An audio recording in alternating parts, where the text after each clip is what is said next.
On this episode of the Catholic Echo podcast from the Diocese of Youngstown, brought to you by the annual Diocesan Appeal and Cumulus Radio Youngstown, we're talking about lay ministry with our catechists, with Msgr. John Zuraw, Nicki Uerling, and Nick Perkoski. Find more about this episode's topic, including articles from the Catholic Echo, at www.catholicecho.org/podcast. And now the host of the Catholic Echo podcast, Dennis Viviano. Hello and welcome to the Catholic Echo podcast. Today we're talking about lay ministry. Joining us is Msgr. John Zuraw, the Vicar General for the Diocese of Youngstown. Nice to see you as always. Thank you. First question I want to ask you here is, for those who are unfamiliar, what is lay ministry, catechists, and how are they called to serve a parish? Okay, once again, when we talk a little bit about lay ministry, they're taking the role that they have received at baptism. And, they have developed it throughout their life to share the faith. And the remarkable opportunity that these individuals have is to continue their education, whether that be stopping at 8th grade or stopping in high school. These individuals see the importance of bringing forth the prophetic message of Jesus Christ to that next generation. So within the Diocese of Youngstown, there are various opportunities, whether that be online opportunities or in-person opportunities.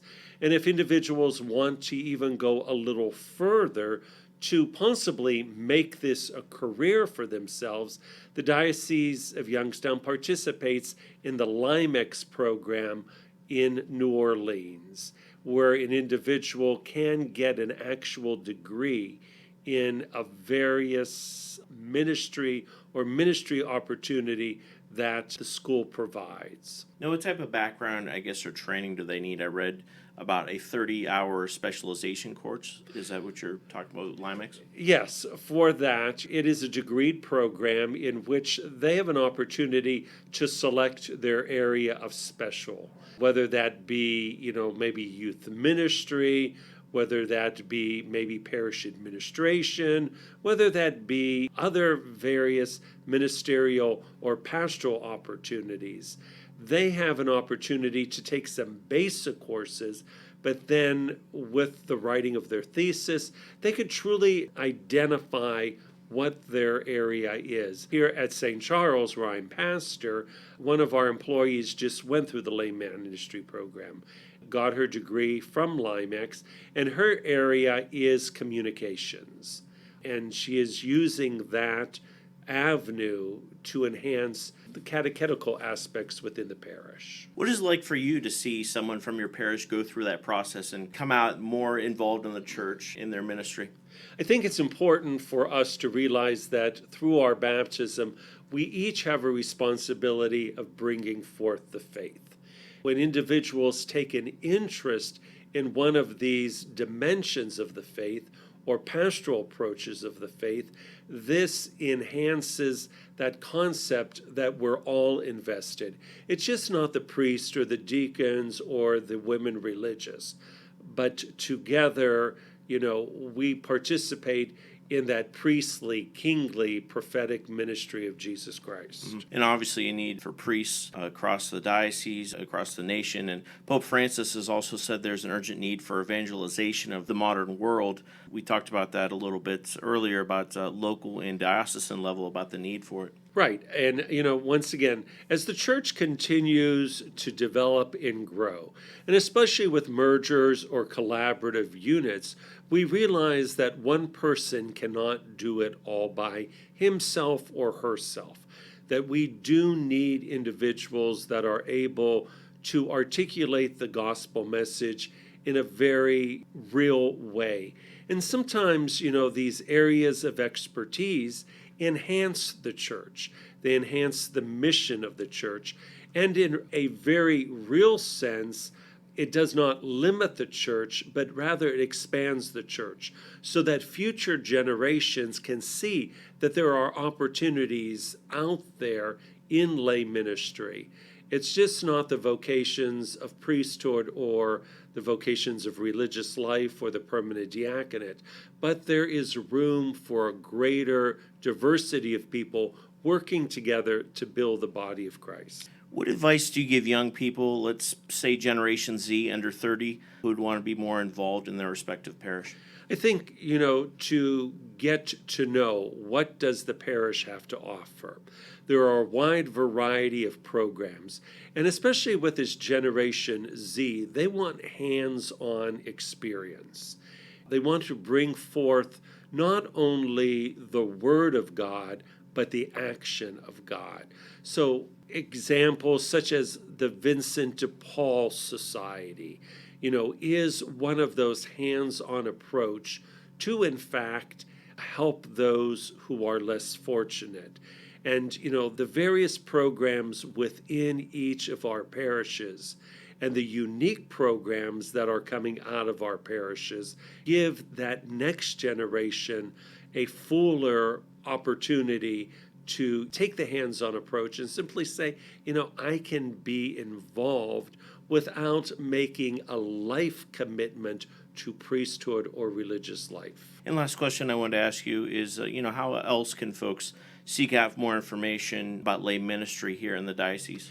Once again, throughout the Diocese of Youngstown, there are some key players through the faith formation department here in the diocese, or even at their local level within the parishes, by asking the directors of religious education, our pastoral ministers, individuals who have gone through the formation and can give some very practical and enriching advice to those who truly have an interest in these programs. All right, thank you very much, Monsignor Zuraw. When we return, I'll speak with Nicki Uerling, the campus minister at Ursuline High School in Youngstown. Make sure to keep it here. Much more to come on the Catholic Echo podcast.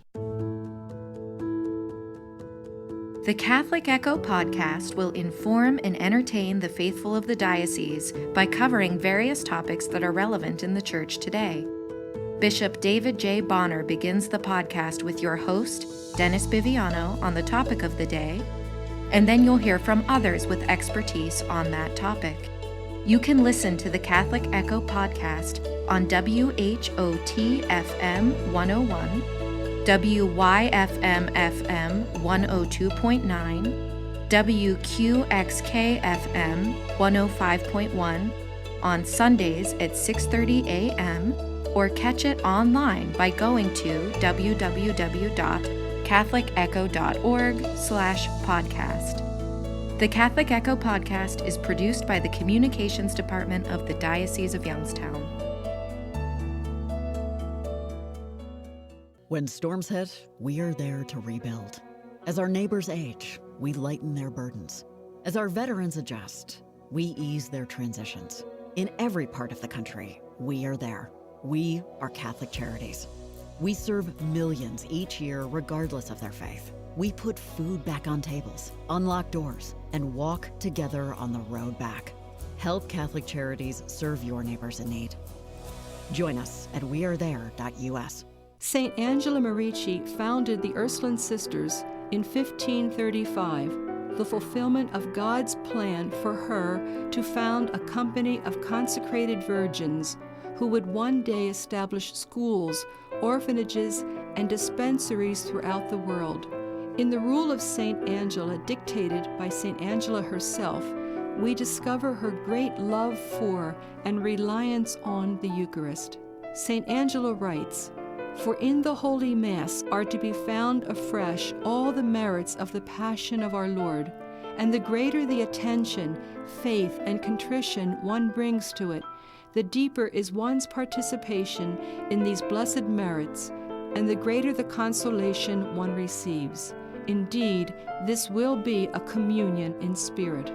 The Ursuline Sisters have served in the Youngstown Diocese since 1874, particularly in the field of Catholic education.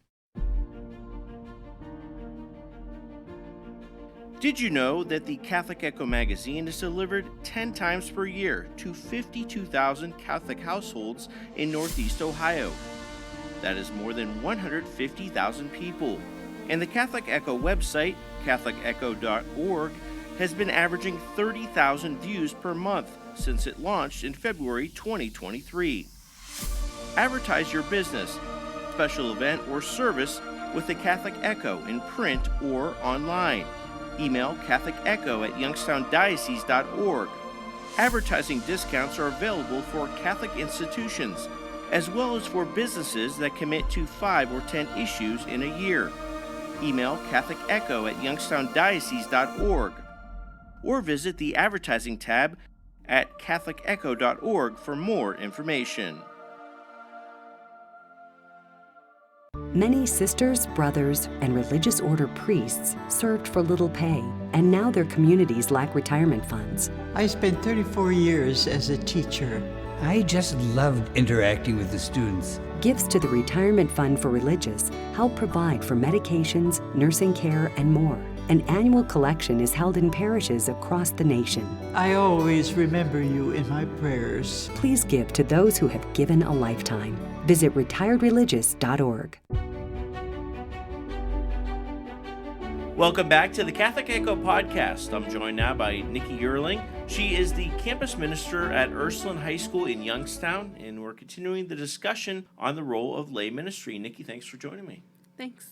Now, for those folks out there who may be unfamiliar with you, could you tell us a little bit about yourself and your faith journey? Sure. So my name is Nicki Uerling. I'm actually a convert to Catholicism. That's a pretty key part of my faith journey. I started college, and my parents had raised me in a faith tradition. I was raised Dutch Calvinist. And I got to college, and there wasn't that kind of church, didn't exist. Mm-hmm. And my roommate was Catholic. She said, well, why don't you come with me to a mass? And so I went with her, and I was intrigued. I joked for a while that it felt like calisthenics because the church that I grew up in didn't have as many postures during their liturgy. And then you guys paused during the Our Father, so that always threw me for a loop too, my first couple of masses. But the parish that I joined was a university parish. So they had a very specific mission to serve the college students.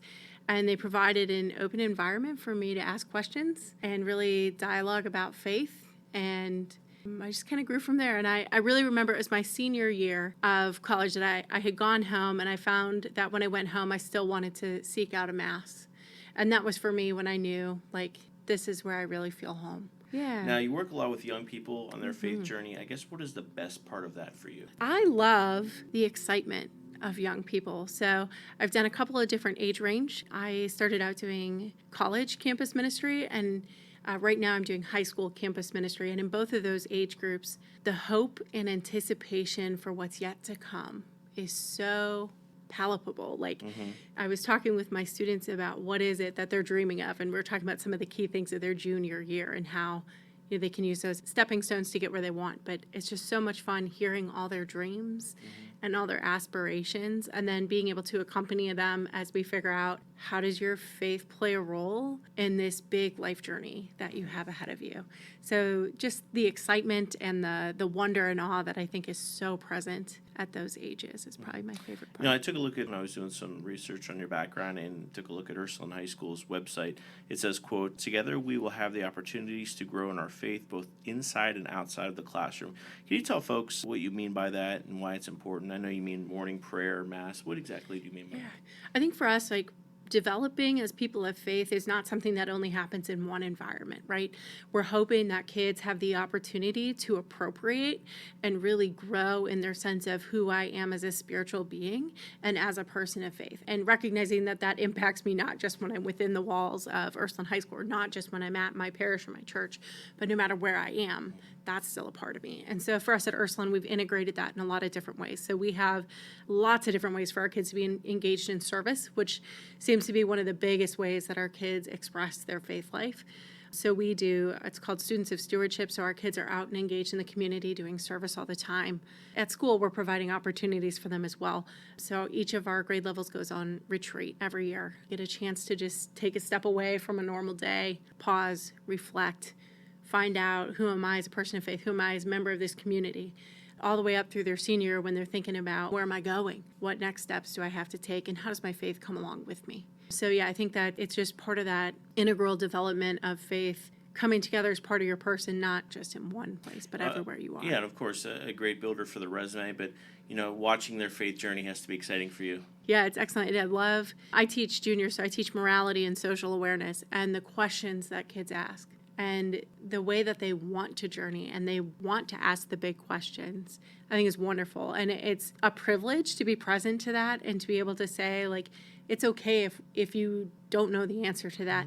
You can just live the question and you can live the struggle. And I always tell my kids, that's what I ask of you. I ask you not to come away with like, well, this is clearly the foregone answer, but to come away with, I'm willing to engage the question and I'm willing to live the struggle, no matter what that looks like. You touched on it a little bit, but what other advice do you give to teenagers who are maybe looking to grow in their faith as they enter college? I know there's sometimes that drop off between high school and entering college and remaining consistently in your faith during college. Most definitely.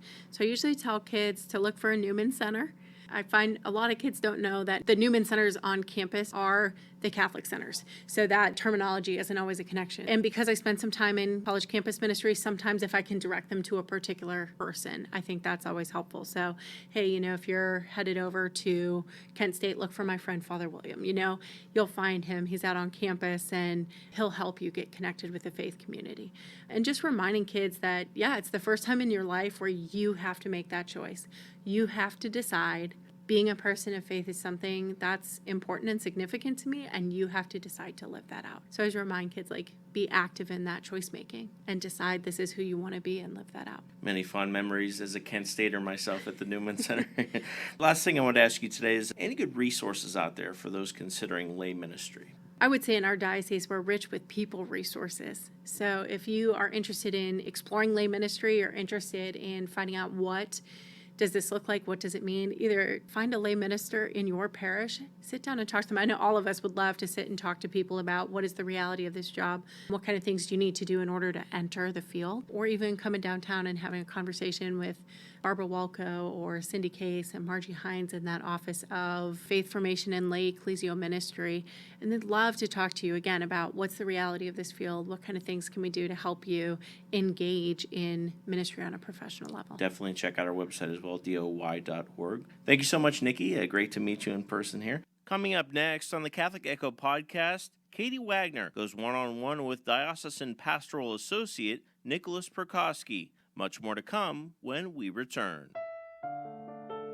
The first Sisters of the Humility of Mary came together in France in 1854. In their rule, approved by the Bishop of Nancy in 1858, the founding sisters gave expression to their faith and their lived experience. The entire community came to the United States of America in 1864, including 9 professed sisters, 2 novices, 3 orphan girls, and Father John Joseph Begel, the spiritual director for the little community, and their ecclesial liaison. In regard to the Eucharist, their rule, translated into English in 1877, clearly stated that they will love and serve Jesus Christ in his real and natural body, that is to say, the Holy Eucharist, in his temples. And they will serve him in his mystic body, their neighbors, who are his members. The personal experiences of the first Sisters of the Humility of Mary was one of wonder and reception of God's gratuitous gift of love in the person of Jesus Christ. This lived experience was also one of meeting Jesus in the sacrament of the Eucharist and of meeting and serving him in the sacrament of their neighbor.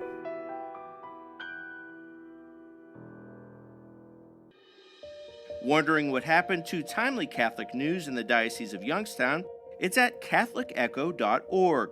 There you'll find recent stories about Catholic life in all 6 counties of the Diocese of Youngstown, plus recent videos, podcasts, and even national and global news. You'll find it all at catholicecho.org. Sign up for the email newsletter while you're there to have Catholic news delivered to your inbox. When storms hit, we are there to rebuild. As our neighbors age, we lighten their burdens. As our veterans adjust, we ease their transitions. In every part of the country, we are there. We are Catholic Charities. We serve millions each year regardless of their faith. We put food back on tables, unlock doors, and walk together on the road back. Help Catholic Charities serve your neighbors in need. Join us at wearethere.us. Did you know that the Catholic Echo magazine is delivered 10 times per year to 52,000 Catholic households in northeastern Ohio? That's more than 150,000 people. And the Catholic Echo website, catholicecho.org, has been averaging 30,000 views per month since it launched in February 2023. Advertise your business, special event, or service with the Catholic Echo in print or online. Email catholicecho@youngstowndiocese.org. Advertising discounts are available for Catholic institutions as well as for businesses that commit to 5 or 10 issues in a year.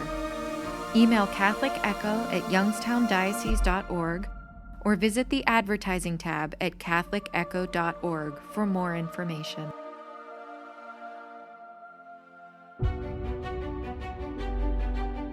Hello, this is Katie Wagner, Editor-in-Chief of the Catholic Echo magazine, and I'm here again with Nick Perkoski, who's the Diocesan Pastoral Associate for 4 different parishes in Ashtabula County. Thanks for joining us today, Nick. Thank you for once again having me on. Yes, and for everyone who maybe missed last week's episode, could you give us a little bit of background on who you are and your work in the church? Yes, I've been working for the church most of my adult life. I was in the seminary for 5 years and decided to move on from that and started working in parishes and schools, teaching in schools, being a principal of school for ever since. So over 30 years, I've been involved in parish ministry and school ministry. It's been very rewarding for me. Oh, I'm sure. And looking at your background, as a former seminarian, I know you were principal at St. John's School for a while, and now being at the parishes, I'm sure that, with this podcast episode being focused on catechesis, that's something that you have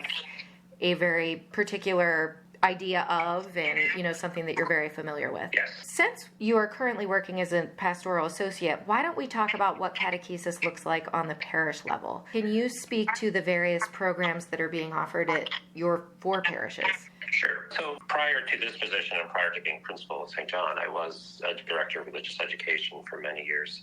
So my role now is to kind of oversee the catechetical programs in all 4 parishes and work with the faith formation directors in each of them and working in collaboration and working together, ensuring that we have quality programs and ministries and catechesis. We're operating right now in all 4 parishes kind of under different programs, different ways to do that. So we're working more toward, looking in the future as far as how we can do something more in common, keeping our programs in the parish, but having the same curriculum, the same approach and all of that. So we were looking at ways in which we can do that. And then we can rely on each other's talents and to enhance each other's programs. Absolutely. And now when we talk about catechetical programs at parishes, are we talking about baptism prep, RCIA, marriage prep?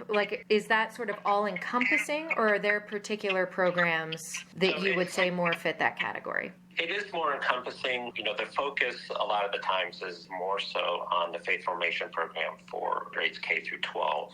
And that has been the major focus of parish-based catechetical programs. But it does encompass all of those other ministries that are necessary, marriage prep, baptismal prep. Usually that's done a little bit differently. Marriage prep is usually done by, here, for example, our deacon does it here in Corpus Christi Parish, and it's done in a different way, as well as baptism prep. The major focus is on that faith formation of, grade school kids and high school kids, and working with the curriculum from the diocese and trying to adapt that to our local needs and how we can best get that across to the families and to the students. And it's evolved over the years, ever since I've been doing this, major shifts in the church.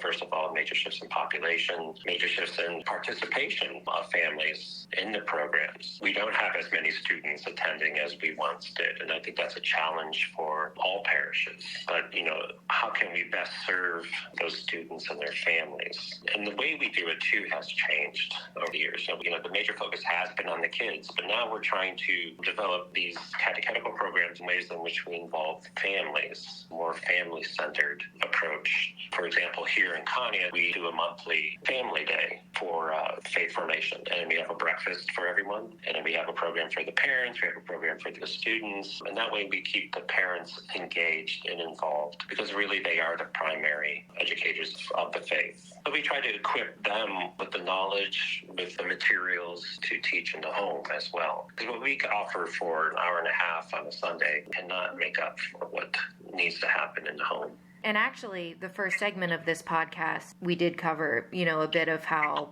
parents really are the first catechists of their children. So certainly that is important. And now, is the approach very different? Because when you say it's K through 12, that's a wide range. So can you speak a little bit about how the approach changes as kids go through this journey?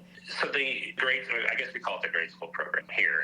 So that would be faith formation for K through 8, and 8 is the confirmation prep year. And then we have a youth ministry program. So, technically we refer to the high school students as part of youth ministry, which is a lot less formal and more conversational, more active. We try to do more social events, more social action events, just kind of developing a community amongst the high school kids as best as we can, and at the same time teaching them about the faith and being an adult about their faith. In the grade school program, too, my push or my theory has always been to not be so formal like it's school. Yeah. We want an experience. When we talk about catechesis, we know it comes from the Greek to echo, and it's echoing our faith into the hearts of our students that they can live the faith. So, as catechists, we have to model that faith. We have to create a space where we can engage them in faith. And it's not a classroom you do that. It's developing the relationships with them and with the families. And that's where I think the faith grows the best. We still have to get the academic part across as far as, this is the basics of what we believe, why we believe it. But first, you got to build that foundation and relationship with the families of the parish in order for that to be effective. It's interesting because throughout this episode, we talked to a campus minister, we talked about, parents and their role, and now you're talking about the parish and, the role that the parish has in catechizing. And, it really does seem that it needs to be a well-rounded approach, and it seems to really work best when, kids are sort of receiving it from all different places. So this was very interesting. Yes, it is. It's a challenge, but it's a good challenge. It keeps us on our toes to always, we know something's not working, we need to change and go in a different direction. It's always being aware of what the needs are, especially of families. I mean, family life is so different today than it was 10 years ago, the busyness in families. So how do we best engage them? So we always have to renew that. Our role is to bring the gospel to them, and the gospel has to always be relevant to their lives. Well, thank you so much for joining us today, Nick. You're welcome. I'm sure we'll have you back. So look forward to it. And for anyone who would like additional information on the topics that we've covered today, you can visit www.catholicecho.org. The Catholic Echo podcast is a production of the Roman Catholic Diocese of Youngstown. Your host has been Dennis Biviano. Have a blessed day, and may God be with you.